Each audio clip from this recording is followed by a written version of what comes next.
Let's now head to Zimbabwe, where two anti-government protests against price hikes and commodity shortages have failed to get off the ground. Activists are calling for engagement rather than confrontation.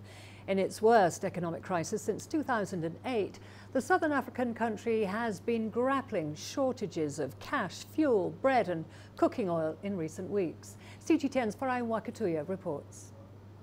First, the Zimbabwe Congress of Trade Unions called a strike against a new 2% tax. Then anti-government group Tajamuka wanted to shut down the country over the worsening economy. Both failed, and not just because of the heavy security presence mounted to quell any demonstrations, but because mindsets have changed after the elections, according to an outspoken government critic. As a nation, we want to get on with things. You know, we want to work. We want to see how far this new cabinet can take Zimbabwe. We want to see how we can engage in this new dispensation. Kudamsasiwa doesn't expect overnight results, but he's seen enough to be optimistic.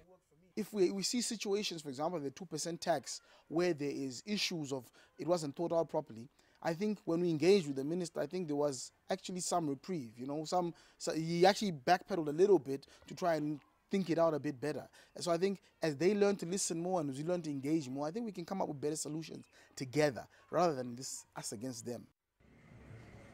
The protest had been called amidst shortages of basic commodities and the closure of some businesses due to a crippling foreign currency crunch. The government blames fake news for spreading panic and causing artificial shortages and insists the situation is under control.